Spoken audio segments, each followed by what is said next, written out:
तर बबनराव लोणीकरांना सत्तेचा माज चढलाय असं खासदार बजरंग सोनावणे यांनी म्हटलेलं आहे। शेतकऱ्यांच्या जीवावर लोणीकर मोठे झाले, त्यांना बोलायला लाज वाटते का, असं देखील बजरंग सोनावणे यांनी म्हटलं। तर शेतकऱ्यांना काही बोलाल तर गाठ माझ्याची आहे असं खासदार संजय देशमुख यांनी म्हटलं। बेताव वक्तव्य करायचं काम जे करतात त्यांना एक तर सत्तेचा माज आहे किंवा यांना सत्तेची मस्ती आहे। यांची मस्ती जिरवायला लोकांना वेळ लागणार नाही, लोक याचा हिशोब नक्की करतील। यांना जी आता सत्ता आली, परत निवडून आल्यामुळे त्यांना तसा माज आहे आणि सत्तेत बसलेलं यांचं सरकार असल्यामुळे यांनाही एवढा जी चढलेला माज उतरवायला लोक कमी करणार नाही। अपेक्षा आपण करणं स्वाभाविक आहे। आपण काय करू शकतो, यांच्याकडून अपेक्षाच करू शकतो यांनी असं केलं पाहिजे, पण याचं करणार का?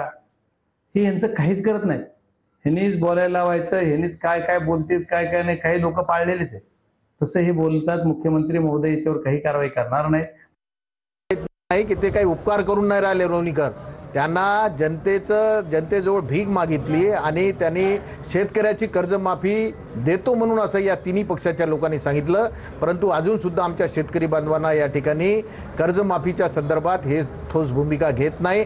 आम्ही सुद्धा या ठिकाणी लोणीकरांचा तीव्र निषेध करतो आणि त्यांना या ठिकाणी सूचना आणि वॉर्निंग देतो की या ठिकाणी शेतकऱ्याच्या बद्दल जर पुन्हा ते वक्तव्य करतील तर यवतमाळ जिल्ह्यातले शिवसेनेचे सर्व पदाधिकारी लोणीकरांना या ठिकाणी जाब विचारतील आणि त्यांना सोडणार नाही, तशी भूमिका आम्ही घेतलेली आहे।